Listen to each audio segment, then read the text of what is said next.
Hello everybody, it is Ebontis, and in this video I want to go through a guide for Tomb of Elders, because the farther you get into it, enemies get a little more difficult. The treasure room is definitely worth getting to, and there's some things that can make it all a little bit more worthwhile and a little bit more manageable as you work through it. First one is right here in Eido's lab. What you want to do is you'll go through the basic quests. You'll do the Tomb of Elders, which is the single run. You'll go do some quests for Eido, then you'll talk to her, talk to Mithrax a couple times. You'll do the Contest of Elders. If you get through a full loop of that, you can exit out and then get back to the quest. You'll do a mission that's up here. It is in the Tomb of Elders. You'll do like just a little bit of a puzzle in the opening. Literally look at the ground, look at the symbols, activate the doors that match up with those symbols. Pretty straightforward. And then when you're done with all that, it's all about farming the Contest of Elders. This is the one where you can go through multiple loops, get to the treasure room, get the Warden's kind of like plus benefit and all that stuff going on. But before you do start farming anything, make sure you do at least 2 Fieldwork. I recommend the 2 on Europa as they're easier. One of the ones on the moon, you literally have to go through Altars of Sorrow tiers of 5 of them. And then the rapid kills are not that hard, but that one can take a little while. Even if you just like AFK in Sorrow's Harbor, which you can kind of do, it still takes a little while. So do these 2, and I would do Tomb Reaper first, because if you're going in Tomb of Elders, you may as well get the reagents from Tomb of Elders that you need for your new tonics. So that's a recommendation before you start to go farming a lot, is to 2 field work. Europas are easy because they are do 3 bounties from Varix. They can be as simple as it gets and punch 25 enemies, find your basic like your mysterious objects on the ground, and then your field work. This one's also pretty easy as well. Sorry about my nose, I am very stuffed up. I apologize for how I sound, but I still want to get this video out to you guys so you've got it. Hey everybody, Ebontis here, and I want to thank the sponsor of this video and friend of the channel for a while, Extra Wallets. I went from my old leather trifold wallet, unsecure, all the way down to this. Like, it's not even a comparison for size. I've got 6 cards here in the great little pop-up feature, easy access to your cards. You have an expandable part on the back, so if you want to put more cards in there, you can. Cash strap on the front, you can get a cash strap with an air tag, but what I've got is I've got their little Find My card in there, this little thing right here, and if I ever lose my wallet in my house, I can make it play a sound. And that way, if I put it in a weird place like on top of my fridge, then I'll be able to track it down. But also, if you pair it with your phone, when your phone's about to leave and your wallet's left somewhere, your phone's going to tell you you're about to leave your wallet. And this is going to help you from losing your wallet. And the RFID blocking technology on the wallet itself is going to help keep your card secure. Just had a sister-in-law travel overseas, card got skimmed. Avoid that with this. Right now, they have one of their best sales going on that I've seen yet, and it's their kind of Black Friday holiday sale from November 11th through December 1st, up to 55% off with code Ebontis. So pick a wallet up for you, pick a wallet up for a friend, get one as a gift, whatever you want to do. I promise you, if you switch over to an extra wallet from a big old wallet, your cards will be more secure, and 2, I think you're just going to love the feature of popping out your card, getting quick access to them, and I think everybody around you is going to be happier too. So check out Extra Wallets, link in the description below, use code Ebontis for up to 55% through December 1st, and now back to the video. Alright, so the first room that you're going to get to is going to be the Cryopod room. Now this room is skippable as you go through future sequences, so you may only see it once. You'll notice you will see a modifier, a different one in every room, so just pay attention to what it is and kind of plan accordingly. Grounded, stay on the ground. Obviously, if you got like Cryo Touch, don't get hit by melees. But this is just kind of your warm-up room. And what you're going to do in this room is just be killing enemies, and this room, and then also the enemy faction room, are going to have a chance for these challenges to show up. They always will happen, but they're going to be different each time. You can have the following. Scorch Cannon is the one you're going to see on screen. Pretty straightforward. Get Scorch Cannon final blows. You're also going to have Precision or Ability final blows, Heavy or Special Ammo final blows, Weapon only final blows, and then also just complete the objective or the room quickly. Those are the normal challenges in both the Cryopod room, and then the same challenges are possible in the enemy faction room. Pretty straightforward. And you see it says the Warden is entertained. That means your Warden's favor will go up. I'll explain that a little bit later. So again, right now you're also going to see model prisoners are on the field. What those are, the more model prisoners that you kill, you're going to see the revive tokens. Later on, when the power level of the enemies start going up and you're dying more, those will be very important. So if you see model prisoners spawn in, really focus on trying to kill those, because at that point your challenge is probably done and it's a chance for you to get some revive tokens back. But at this point, all you're looking to do is finish up the model prisoners, kill the enemies, and then kill whatever boss is in this room. And the nice thing is, if your warden's favor, which we'll explain later, is high enough, when you go through a full loop and you're judged by the warden, you may not have to come back here. And I did this with randoms. Every time I did this, every loop I went through, basically, I only had to see this at the start of each full run, and that was it. So it's usually typically something you'll skip very often. Modifiers will clear when you're done, and then you'll move on to the next room. Now, as I said, the warden will raise the stakes. Now, I'm going to take a pause right here so we can talk about this. When you get warden's favor, what is going to happen is the stakes can go higher. They can go ×1, ×2, or ×3. If the warden raises the stakes to ×1, the combatant tier will increase. You're likely to see more major enemies and stuff like that. The actual level of the enemies won't go up, that's later. But right now, you'll see the combatant tier will increase. So, more majors coming in the next room. Now, as you go between rooms, it's just a little bit of a run between for the Cryopod to the enemy faction, and you'll likely skip this, so let me jump ahead. So when you get to whatever enemy faction is, you'll see your new modifier. This is counterfeit, so some combatants can drop explosives, so be careful what you're running around and picking up. And they're all going to be these themed rooms. The themed rooms have 4 options. You have the Lucent Hive, you have this room, which you see as Scorn. You're going to have the Taken/Dread room, and then you're going to have the Shadow Legion. Each of the enemy factions are going to have kind of an objective. So you see collect explosives, or collect the splinters, like the Darkness Splinters in the Dread room. For the Hive, you need to go around and do certain things. And then for the Shadow Legion, it was like blow up generators with bombs that drop, that kind of thing. Pretty straightforward. But you'll notice once you get far enough in, or enough timer has passed, Time's Warden Judgment pops up again. Now we've got Precision and Ability Final Blows this time. So again, your challenge is here. If we can complete this one, we will get Warden's Favor ×2. So the goal whenever you see the challenge pop up is to make sure that your focus is to really get the challenge done, because you really want to stay as high as you can all the time, because you want to keep it up as high as you can, so when you get to the boss room, or the final Warden's Judgment room, you get the most loot possible, which is what you're always going for. But again, notice the explosives collected. You can do, multitask in there. Still got 26 seconds left, but again, precision blows or ability final blows, whichever works better for you. Work with what you got, abilities, or take the time to slow down, get some precision kills however best you can. And again, we're at 91%. We should be able to get there. So this is the one with the tank. As soon as you've got the explosive gathered, then you're going to let the explosive over there on the left-hand side, they're actually arming the explosives. That'll blow up the shield that's on the actual tank. And then you can see model prisoners are on the field, so that's a good way to get your revives back. One thing to know about the heavy crates, they are shared. So if you pick up a heavy crate, you're going to start that 30-second timer for everybody. Now, 30 seconds is usually a lot, and if you're talking to other people you're playing with, that's probably not a big deal. But if you're by yourself, try to be conscious of not abusing the heavy crate just for yours. Like, switch to other ammo for a little bit, cast your super, do something. Just try to be aware that you will use that heavy crate for everybody. But then, once the shield goes down and the tank can get taken out, then at this point it's just stay alive, do the damage you can, and knock out the Scornwalker, and then we'll move forward. So when this is done, we'll talk about the Traversal. Alright, so the modifiers are cleared. Now is a good time to pause and take a sec. And we're going to stop and see that now that we're at Warden's Favor ×2, 2 challenges have been done, traps are active. So the next room, you got to be aware, which will be the boss room, that traps will actually be there. Traps will be active. Now, we're going to go into the Traversal section, which is going to be between the enemy faction room and the boss room. So you're going to reach the Traversal corridor. Now, before you get there, you notice what we all did right here. We're all together. That is one thing I cannot stress enough for this section. Unless you know exactly that you want to blast through the Traversal section and you can solo it yourself, try and make sure everybody's with you. Now, if they run off ahead, can't stop that. But if you're first, try and make sure you got somebody with you so you can run through it together. Now, the Traversal has its own set of challenges. You can either defeat all the combatants through there, so you just got to be quick, and kill all the combatants. You can either find and defeat the elite enemy. That's another challenge.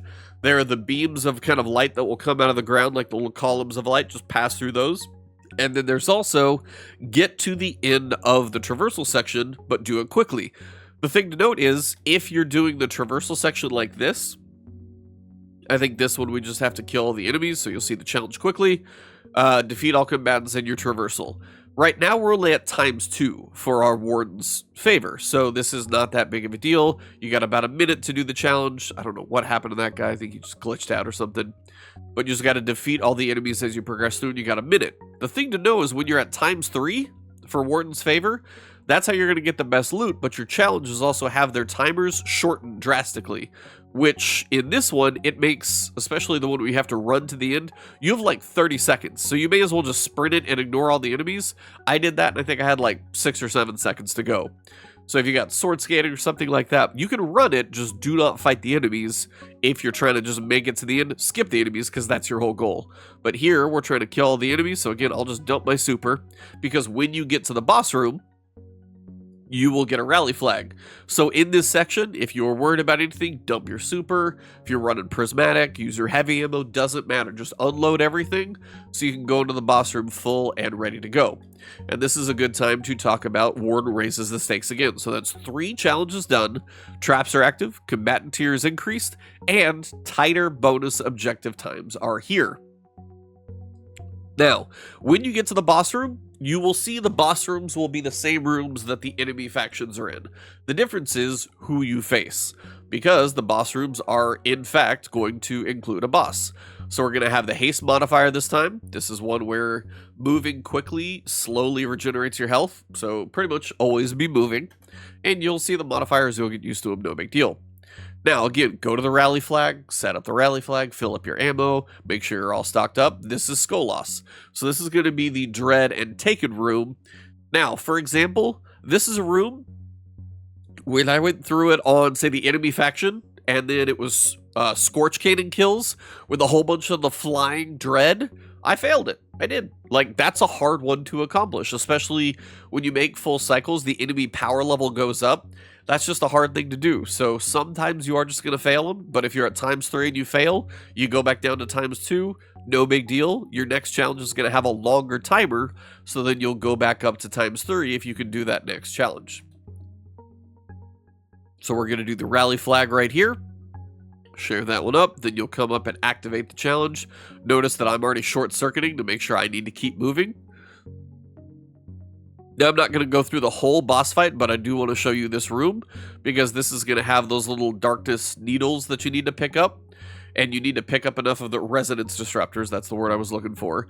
Pick up these, and this is the same mechanic that you're going to need to do for both Skolas and the normal enemy faction room in here. Pick up these disruptors, and then as you work through these disruptors, you put enough of them in the middle. When you do dump them, there's an explosion, so that's always a nice way to clear a few enemies. But you need to pick up enough resonance disruptors, and when you do that, it's going to remove the shield off of the boss. Now, one thing to make note of. You'll notice right here, we've dropped the shield on the boss. If your team is good enough, you could technically probably nuke the boss if you were like really high at DPS. The problem with nuking the boss, we have not seen the critical challenge even pop up on screen yet. And if you want the best rewards, you have to do the critical challenge in this room to either get to or maintain ×3. So that is an important thing to know, that like you can do damage to the boss, but you're going to want that critical challenge to show up so you can get it done. So we've got model prisoners showing up. Take those out if you need any res tokens, that's always nice. Now we get a critical challenge. So this is the one where you activate all the energy switches to vent poison. So you'll see the poison is always going to be at the lowest tier on the ground. And then you're going to see those little icons that look like ghosts are going to be where the switches are. What you need to do is you need to stand in the poison, activate the switch, and then jump out so you can actually survive. And then you jump back down in once you got enough health to do the second one. Hopefully you'll have help to do these things and you'll be okay. But if you're trying to solo them, it's pretty tough. Now, the other thing to make note of, you notice the time until Warden's penalty is 49 seconds. I think we started this one with about a minute. Maybe you have had a minute and a half to do it before. So the ×3 is going to be what you want to get the most loot, but if you're at ×3 and you're doing a critical challenge, your time is going to be short. So really focus up on those critical challenges in the boss rooms. That's going to be crucial. So I'm going to try and jump down. And you can see, going in with full health, run over here. I think I sacrificed my body on this one because I'm about full health. These are close to each other. And at this point, I think I barely get the second 2 done. I did. And then hopefully somebody else will help. But at least that way I know I can go through my revive timer. I can respawn myself and probably go get to the other one. But I know somebody else does it here. So we were able to finish that objective. And they've got a decent amount of damage on the boss. But we didn't kill him yet. He's got his shield back. So we're going to pick up the Resonance Disruptors. Pretty quickly pick them up, dunk, and then we'll be able to nuke the boss. So, since we're at ×3, I'll show you guys what that looks like once we kill the boss. Should go pretty quick. You can hold 3 Resonance Disruptors, by the way. So, if you're at 3, don't die, because then you'll be halfway there. And it's not going to take much to kill the boss after this, so hopefully they can dunk a couple more of those. The Grim gotta be my most hated thing to face in this entire prison because the Grim floating in the air, they are hard to hit. But once the shield is down, it should go down fairly quickly. And sometimes he'll teleport right behind you. That's always fun. Skolas is one of the fun ones in here. And he's defeated. Now the reason I'm kind of letting all this play out is because I want you guys to see. Modifiers are cleared. Remember, modifier in every room. We are at Warden's favor ×3, so everything is active, including the short timers. And then, it's going to teleport you to the Warden's room. In here, if you're at Warden's favor ×3, you're going to see all 3 chests be available. You're going to be able to interact with all 3. There's also a rally flag. Hit the rally flag so you can refill your ammo. It's a really important thing, especially depending on what you're doing for using your heavy and stuff. Now, you'll notice it said combatant power increase. Let me back up for just a sec. This is an important piece to notice.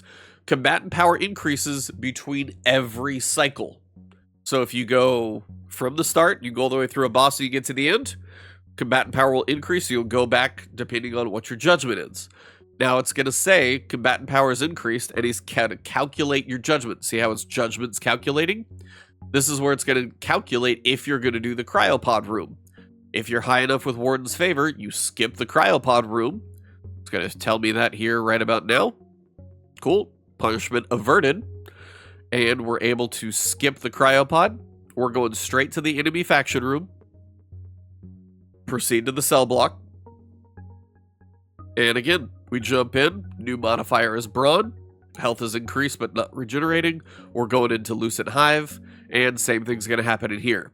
So, at this point, what we've covered is your faction rooms that you'll be cycling through more often than the Cryopod room are going to be the Lucent Hive, the Scorn with the tank. You've got the Taken or Dread with the Subjugator, which would be, the Subjugator would be where Skolas was. And then you've got the Shadow Legion, and that's going to be kind of their elites. Then you've got your normal type of challenges with precision or ability kills, Scorch Cannon kills, heavier special ammo kills, weapon only kills, or just kill everything quickly. After your enemy faction room, which we're on right now, we're going to do traversal challenges. So I'm going to see what the next traversal challenge is. And then I'm going to try to show you a couple other boss critical challenges as well. So let me jump ahead. All right, so this critical challenge, this challenge for traversal is going to be the reach the end quickly. So this is one where I think I was first and I just said book it. So you're going to skip every enemy and all I'm going to say is just run. Don't worry about anything else. So this is where like knowing what the traversals kind of look and feel like is important. Follow the little GPS node, but skip everything. So if you're first, if you can sword skate, if you're fast, if you've got amplified on, however you can do it, go fast and just skip everything. Try not to die, of course. I was a little sketchy on the health, but we got there and I had like 7 seconds left. So Warden's entertained and we maintain. So that is one of the traversals. Let me go see if I can find the other traversal just to show you. Alright, so this next one, we're only at ×2, so you notice the timer's like almost 1 minute and 10 seconds, and it's find and defeat the challenging combatant. So in this one, all you're really looking for is the big elite boss, usually stands out pretty well. I think my team either jumped ahead or I was behind on this or whatever, but this like fractal attendant should probably not have been the one that it took to kill it, but when he went down, managed to survive it, barely, I think. But I think they either ran ahead You can run around this corner. If you see that spiral, the doors are pretty close to each other. That's the actual boss that we were going for. This is where I died. But again, we've got 30 seconds. But if we were on a short timer, having maybe 30 total seconds to kill this guy, that'd probably be a little tough. But again, if you find the big exhumed prismer or the big elite boss guy, kill him in the middle, work together. But if you fail it and it's ×2, guess what? Going ×2 into the boss room is probably the best way to go, because then you'll have the most time possible for the critical challenge, and if you can do the critical challenge, you're actually still going to be able to get the ×3 loot. So I wouldn't say always fail the traversal mechanic, but it will give you a little more freedom to do the critical challenge in the boss room, so keep that in mind. Alright, so the final traversal challenge is going to be absorbing energy from the pillars. And what you're going to do in here is you're just looking for those like beams of light, like the strike, which I'm blanking on the name of, but you guys will throw in the comments for me. And then again, they just look like beams of light. Pass your body through them real quick. The thing to know about the last beam of light, because I think it looks the same as you run through this every time, it's like tucked up around the final corner. Like if you proceed forward, it's kind of easy to miss, but it's up to your right. Over here, kind of just a little bit behind you. Get all 5, run through. Again, we're at ×3, so the time is a little tighter on that one. And then we're headed into another boss fight. So the other things I want to show are just some quick brief discussions of the other bosses so you can see them. So the Cabal one, or Shadow Legion, is going to be the Armored Thresher. So that's going to fly in from the ceiling, and then you're going to have the enemies that are marked. When they're killed, you're going to notice they're going to drop those little orbs. You can throw those orbs at the Thresher, and you have to throw those orbs at the Thresher to do damage. So that's the important thing. So you need to take out the Thresher, then a Scion's going to pop out. When the Scion pops out, you'll work on killing him. I don't think typically you're going to be able to nuke the Scion too fast, but if you can, just make sure you look for that critical challenge. That should be showing up just about any second, but in case it doesn't, we'll jump ahead. So this is one of the next critical challenges. It's the Rifleman. Now, the Rifleman is tough because, for one, you're being shot from so many angles. But the other thing is the Rifleman will be as high as possible. So you'll see him up high up there in the corners. And there are a lot of clones for the Rifleman, so they'll die fairly quickly. The other one is going to actually be a kind of beefier version of the Rifleman. That's the real one. That's the one you need to focus your energy on. So try and give yourself a little bit of cover. Anything that goes down that quickly, that's a clone. That's a clone. And over here, that's a clone. And that's the real one. So my teammates have actually already been working on it, so I'm just going to try and finish them up. And working together, plenty of time, even at ×3. But the key is if you feel like you have to solo some of those critical objectives, that's where it gets tough. So now you got the Scion out, you'll work through him in a couple of phases, no big deal, and then we'll be done with that one. So let me show you one more of the critical challenges. So this boss is going to be the Machinist. This is going to be the Scorn boss here that you'll see kind of in the middle, just shooting at you around the room. And the objective is very similar to the tank. You're going to be collecting explosives, arming the explosives, and when they explode, you'll actually be able to do damage to the Machinist. Now, he's one that you might be able to nuke if he's your first one, so be careful about that and look for the critical challenge. But if we jump ahead, we'll be able to find critical challenge is going to be dismantling mines. Now, the thing to know about the mines, they can be evil mines, basically. So this is a good mine. I know it is. Sorry about the glitching there.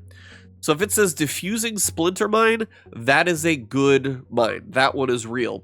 What you don't want to do is stand in one that is like crackly. So when I jump back just a little bit, if you look at the mine itself, you'll see that it looks very normal. There's no like brokenness to the outside or anything like that. The other thing to make note of is around the room, there's no duplicate letters that show up. If you see duplicate letters and you're about to stand in a, like if there's 2 A's, make sure the A that you're standing in is a good, clean one. But again, you're looking for diffusing splinter mine. If you see the other prompts, that's the bad type of mine. And the reason I know that is because if you watch across the room, they're definitely going to explode. So I'm going to jump ahead like 5 seconds. So here you go. You can actually see that as I spawn back in, that they will be standing on one that's not good.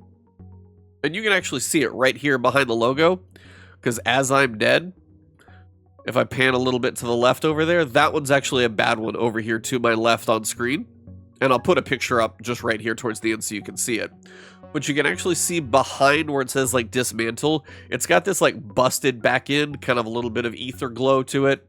and you can actually see that one. Also, the charge time usually goes pretty quick, but this is the one right here. Notice you have an A and an A. Well, you're not supposed to have two, and the guy is standing in it right here, and it explodes, so it's a bad one. So make sure you're paying attention. So what I'm going to do now is put an image on screen I found thanks to Reddit, and you can just see the difference between the two, and also notice the difference of like the debuff, like the buff on your screen when you're dismantling mines. So the mines are probably what's going to kill the most people, I would imagine, so just be careful as you're dismantling mines. It's a good way to get yourself killed. But at this point, that pretty much covers everything. You'll see this is actually a bad mine too, so you notice how it says deactivating right here? This is actually a bad mine as well, so if I jump ahead, you'll notice, see how it's got this like blue ether around it and stuff like that, and it's a little bit crackly? And when I jump into it, it says deactivating, and this is going to blow up and kill me. So those are the bad ones. Be careful. As I said, the splinter mines will probably kill you the most.